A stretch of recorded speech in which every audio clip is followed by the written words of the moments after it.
ప్రభునందు అత్యంత ప్రియులైనటువంటి మా ప్రియులందరికీ ప్రభు నామమున మీకు మా శుభావందన తెలియజేస్తున్నాం. ఈ దినమున మన యొక్క బైబిల్ పఠనము ప్రసంగి గ్రంథము 7వ అధ్యాయం 8వ వచనము, కార్యారంభం కంటే కార్య అంతము మేలు అని. ఆరంభము అంతము గురించి ప్రసంగి గ్రంథం 7:8. ఈ భాగాన్ని అనుసరించి చివరి దినాలలో ఉన్నటువంటి మనము మన అంతాలు ఎప్పుడూ తెలియదు. దావీదు అన్నాడు, తెలుపుము నా అంతము నాకు అని. ఒకవేళ చాలామందికి అట్లే అంతాలు తెలిస్తే కష్టం ఉండేది. దావీదు గారు తెలిసినది, తెలుపుము నా అంతము నాకు. అందుకని అంటాడు, మరణకాలం దావీదుకు మరణకాలం సమీపించగా తన కుమారుని పిలిచి, లోకులందరూ పోవస్తున్న మార్గం నేను పోతున్నాను, ధైర్యం చెప్పినాడు. అదే హిజ్కియాకు తెలిస్తే ఏడ్చి ప్రార్థన చేసినాడు. అందుకొరకడే ఆ దినాల్లో తెలియపరచబడ్డాయి, కానీ ఈ దినాలలో ఎవరిని అంతం ఎవరు తెలియదు. చాలామంది విర్రవీగుతూ ఉంటారు, ఏదో చేయాలని, ఏమేమో చేయాలని, ఎంత చేసుకుంటూ పోతారు, ఏదో సాధిస్తామని చెప్పేసి. కాబట్టి వీళ్ళారా గమనించండి, మానవుని యొక్క అంతము ఎప్పుడో. దీనికి వయసు పరిధి కాదు, రోగము, నొప్పి, కష్టం కాదు, వచ్చింది కాదు, ప్రమాదాలు కావు. మనిషి ఏ విధంగానైనా ఎప్పుడైనా ఈ లోకం విడిచిపెట్టవచ్చు. ఎందుకంటే ఎవరికి తెలియదు.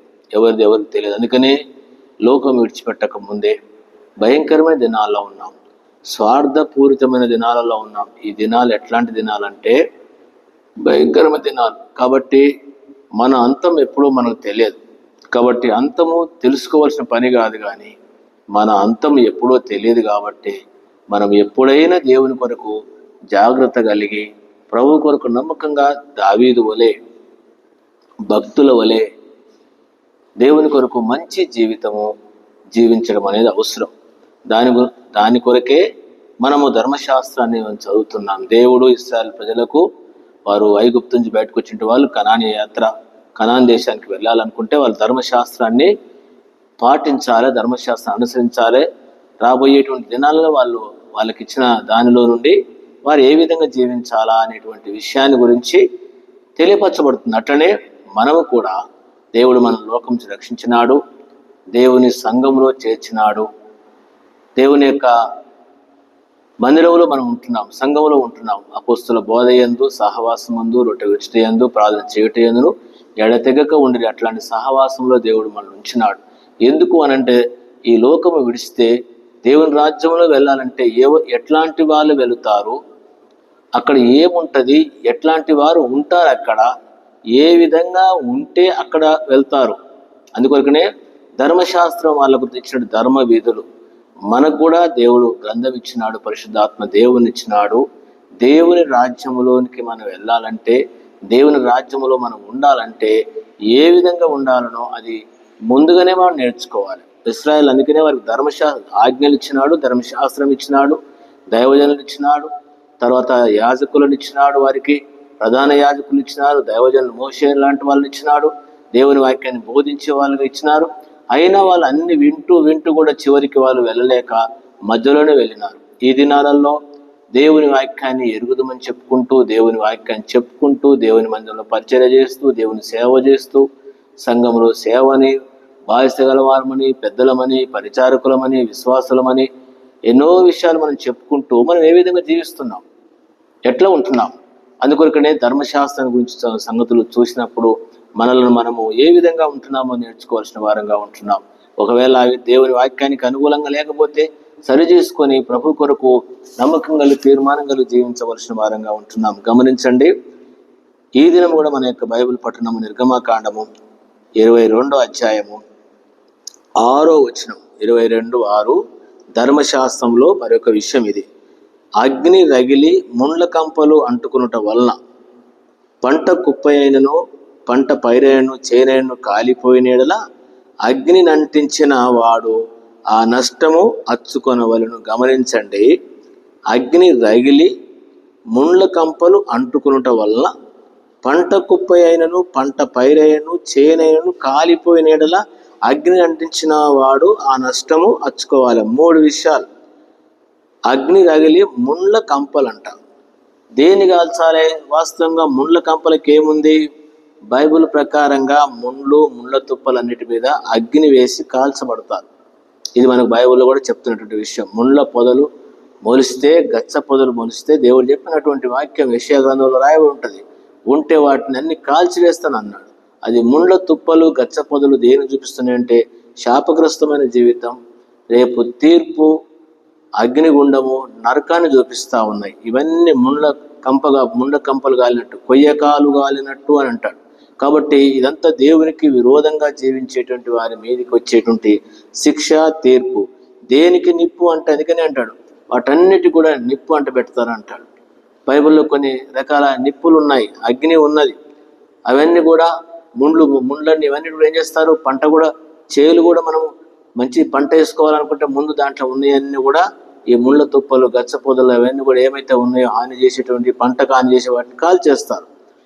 అది కాబట్టి అట్టే విధంగా చూస్తుంటే శాపగ్రస్తమైన జీవితం చూపిస్తుంది. రేపు శిక్షకు తీర్పుగా అయ్యేటువంటి యొక్క ఈ ముళ్ళ తుప్పలు ఇవన్నీ.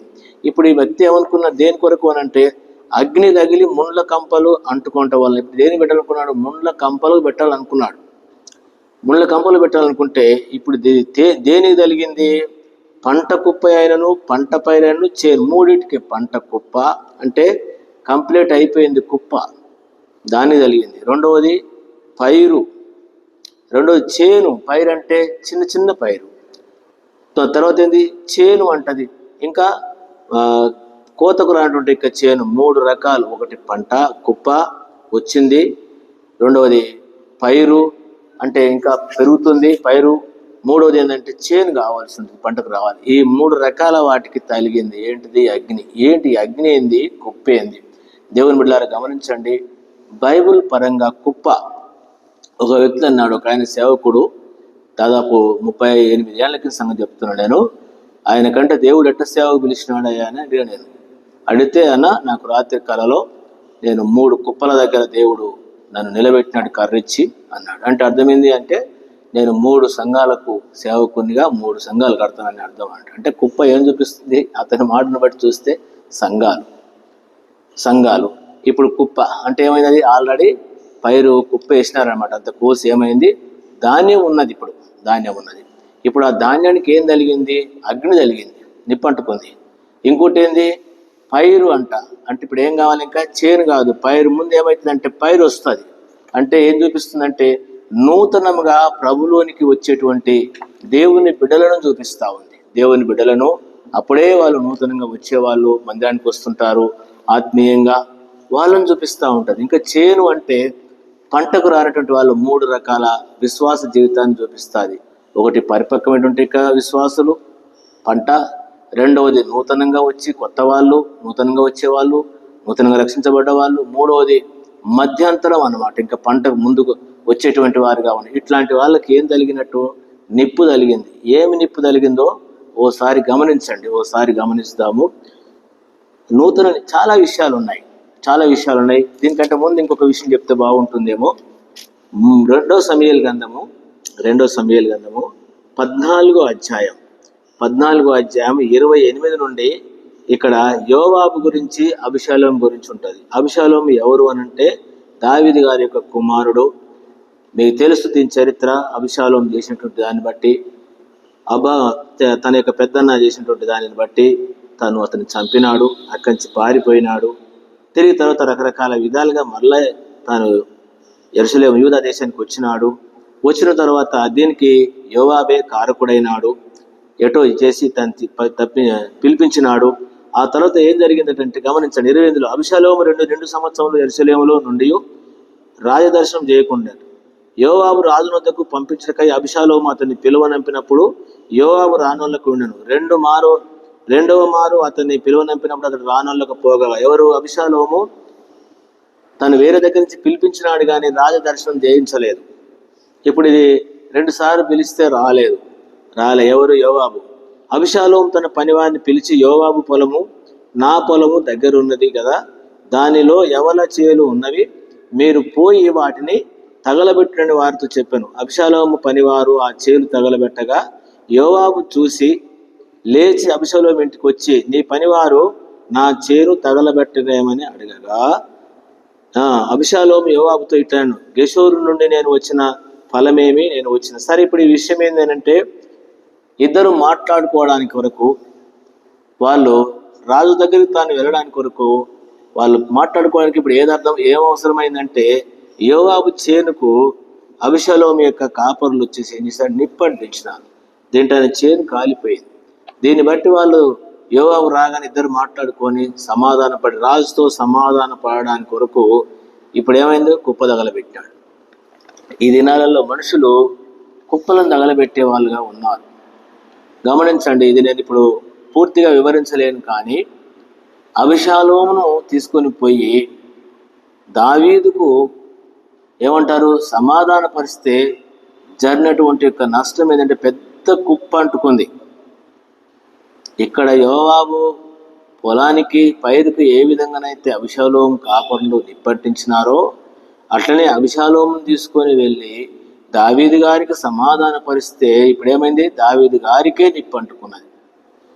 ఇట్లా ఈ దినాలలో దేవుని బిడ్డలుగా మన ద్వారా ఇది ఆత్మీయం గమనించండి, మనం కూడా ఇట్లా నిప్పంటించే వాళ్ళంగా ఉన్నామా?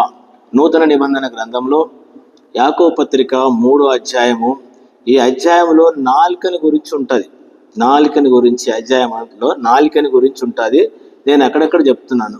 3వ వచనం ఏమంటాడంటే, అక్కడ పైన అంటాడు, నా సహోదరులారా, బోధకులమైన మనం మరి కఠినమైన తీర్పు పొందుదామని తెలుసుకొని మీరు అనేకులు బోధకులు కావద్దు అంట. ఎందుకంటే మనం చేసే బోధల వల్ల ఏమవుతుంది, రకరకాల తంటాలు లేక అగ్ని తగులుకుంటూ ఉంటుంది. తప్పుడు బోధలు చేస్తే కూడా, బోధ అంటే దేవుని వాక్యం అనుకోవాకండి, రకరకాల వాళ్ళకు లేనిపోని బోధిస్తూ ఉంటారు. చేసి వాళ్ళని కలవరాలకు తీసుకొచ్చే వాళ్ళుగా ఉండేటువంటి బోధలు కూడా లేకపోలే. ఇంకేమంటాడండి, 3 ఇవన్నీ మాటలు ఏమంటాడంటే, 3 గుర్రములు మనకు లోబట్టకై నోటికి కళ్ళెం పెట్టి వాటిని శాంతపరచు శరీరం అంతా తిప్పుతాం కదా. ఓడలను చూడు ఎంత గొప్పవైన, పెనుగాలి కొట్టుకొని పోబడిన ఓడ నడుపు వాని ఉద్దేశం చొప్పున చిన్నదగు చుక్కాని చేత తిప్పబడును కదా. అలాగూ నాలుక చిన్న అవయమైనను బహుగా ఆదరిపడును. ఎంత కొంచెము నిప్పు ఎంత విస్తారమైన అడవిని తగలబెట్టును. నాలుక అగ్నియే. నాలుక మన అవయములలో ఉంచబడిన పాప ప్రపంచమైన సర్వ శరీరమునకు మాలిన్యము కలుగజేయును. ప్రకృతి చక్రమునకు చిచ్చుబెట్టుచు నరకము చేత చిచ్చుబెట్టబడి. దేంతోటి? నాలిక. ఇది పెద్ద అగ్ని. అక్కడ చూసినాం కదా, అగ్ని ఎట్లా కుప్పలు తగలబడ్డాయో. ఈ రోజుల్లో మనుషులు వాళ్ళ స్వార్థం కొరకు దేన్నో తగలబెడదాం అనుకుంటే, ఇప్పుడు చెప్పండి, అక్కడ ముళ్ళ తుప్పలు తగలబెడదాం అంటే పోయి పడేది మనం కూడా. కొన్నిసార్లు మనం మాట్లాడే మాటలు, మనం చేసే చేష్టలు సంఘాలలో కానీ, కుటుంబాలలో కానీ, లేక ఉద్యోగరీతిగా కానీ, ఎక్కడ ఊళ్ళల్లో కానీ ఏదో చేద్దామని చెప్పేసి ముండ్ల పొదలుంటే వాటికి నిప్పు పెడదాం అనుకుంటే కుప్పలకు అంటుకుంటుంది. మనం ఓడి చేద్దామంటే ఒకటి. అందుకనే ప్రియులారా, ఈ మాటను గుర్తుపెట్టుకొని ఈ దినాలలో ఎన్ని కుప్పలు తగలబడుతున్నాయి అంటే ఏంటి? సంఘాలు. మనం మాట్లాడే మాటల వల్ల, మన స్వార్థం కొరకు, మన యొక్క ఉద్దేశం కొరకు, మన యొక్క ఇష్టం నెరవేర్చుకోవడానికి ఈ దినాల్లో మనం మాట్లాడే మాటల వల్ల ఎన్ని సంఘాలు తగలబడుతూ ఉన్నాయి. నాలుకంటే ఇది పెద్ద నిప్పు. పాప ప్రపంచాన్ని అగ్గిపుల్లతో పెడితే కొంతవరకు తగలబడుతుంది, కానీ నాలుకతో పెట్టే నిప్పు ప్రపంచాన్ని. ఈరోజు ప్రపంచంలో అగ్ని రగులుతుంది, బాంబులు వేసుకుంటున్నారు, దేశాలు తగలబడుతున్నాయి, దేశాలు సస్తున్నారు బాంబులు వేసుకొని భయంకరంగా. దేన్ని బట్టి అంటే నాలుకని బట్టే, వాళ్ళ మాట తీరుని బట్టి, వాళ్ళ మాట వైఖరిని బట్టి ఏం చేసింది. ఇప్పుడు ప్రపంచం అంతా కూడా అగ్నిగుండం లాగా మారబోతుంది. మనకు తెలుసు 3వ ప్రపంచ యుద్ధం కూడా అనేటువంటి విషయం కూడా మాట్లాడే వాళ్ళు ఉన్నారు. దేనివల్ల అంటే ఈ నాలుకే ప్రపంచాన్ని చిచ్చుపెట్టేది.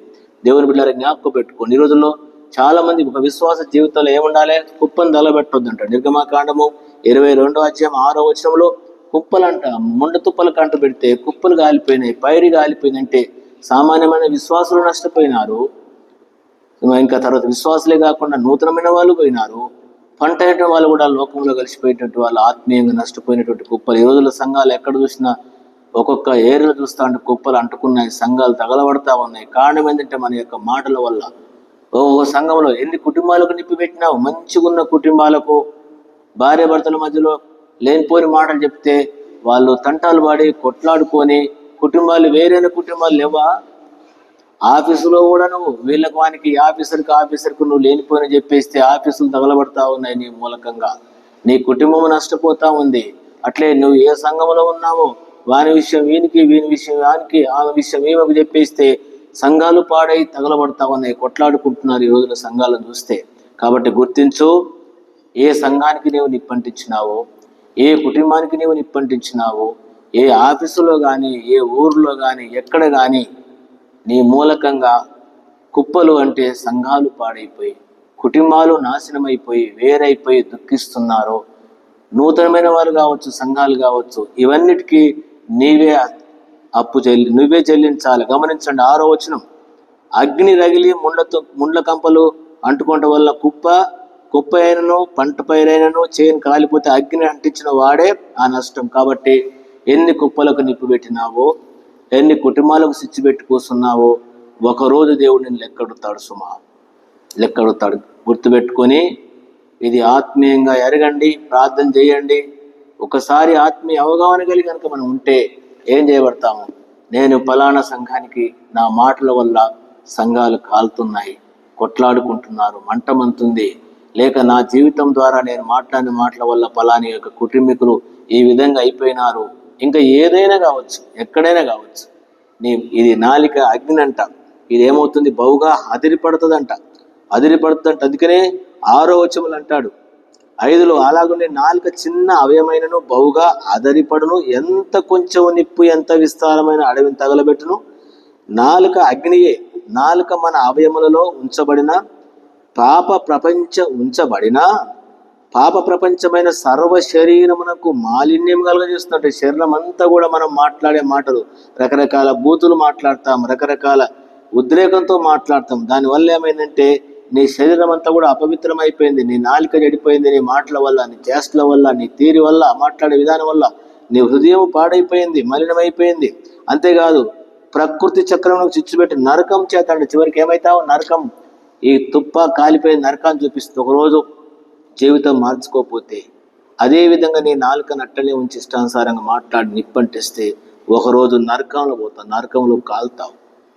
నీ నాలుకే, నువ్వు మాట్లాడిన మాటే, నీ నాలుక ద్వారా నువ్వు జీవింపే నువ్వు పెట్టినటువంటి సంఘాలకు పెట్టిన నిప్పే ఒకరోజు నిన్ను కాల్చి వేస్తుంది, నిన్ను శిక్షిస్తుంది. కాబట్టి అలాంటి శిక్షకు పోకముందే ఏమంటాడు, నాలుకను అదుపులో పెట్టుకోవాలంట. నాలుకను ఏం చేయాలంటే అక్కడ, అందుకనే ఏమంటాడు, ఎవరు పెడతారు దీన్ని, దేవుని వాక్యం వలన, దేవుని విషయంలో మనం కలిగి ఉండి ఆయన మాటకు లోబడి మన నాలుకను, అందుకని అంటాడు, ప్రపంచాన్ని స్వాధీనపరుచుకున్న వానికంటే తన నాలుకను స్వాధీనపరుచుకుని వాడు ధన్యుడంట. కాబట్టి ఆ నాలుకను అదుపులో పెట్టుకొని నిప్పు పెట్టకుండా, ఒకవేళ ఇప్పటివరకు నిప్పు పెడితే పశ్చాత్తాపడి దాన్ని సరిచేసి నిప్పు ఆర్పితే సంఘాలు క్షేమంగా ఉంటాయి, కుటుంబాలు క్షేమంగా ఉంటాయి, రేపు మేలు పొందుతావు. లేదులే అనుకుంటే ఏమైతే, ఏ నిప్పు పెట్టినావో ఆ నిప్పు నీకు, నీ కుటుంబానికి తగులుతుంది, రేపు నిత్య నరకంలో అగ్నిగుండంలో కాలవలసి ఉంటుంది. కాబట్టి పిల్లారా, ఈ మాటను విన్నటువంటి మనము నిప్పు పెట్టే వాళ్ళం కాకుండా, లేకుంటే ఇట్లా అనుకోలేదన్నా ఈ విధంగా అయిద్దంటే ఆ విధంగా అయిందంటే అట్లే అవుతుంది. కాబట్టి దానికి మనం కారకులమైనప్పుడు మనం దాన్ని ఒప్పుకొని తీర్మానం చేసుకుంటే మన ద్వారా మనకు మేలు ఉంటుంది, సంఘానికి క్షేమం. లేకుంటే సంఘము నష్టమైపోతుంది, రేపు మనం కూడా తీర్పాలు కావాల్సి వస్తుంది. కాబట్టి కావద్దని కార్యారంభం కంటే కార్యాంలో అంత మేలనే మాటను గుర్తుపెట్టుకొని చివరి దినాల్లో మనం దేవుని కొరకు నమ్మకంగా జీవిస్తాం. మరితిగా ప్రభు సహాయపడిన కనుక ప్రియమైన తండ్రి బాగా దీవించమని వేసుకున్నాం టాన్ చేట్టుకుంటున్నాను తండ్రి. ఆమె మన తండ్రి దేవుని యొక్క ప్రేమ, మన ప్రభు యేసుక్రీస్తు కృప, పరిశుద్ధాత్మ సహవాసం చేయని మనందరూ తోడైండును గాక. ఆమేన్. Praise the Lord. మీ అందరికీ వందనాలు.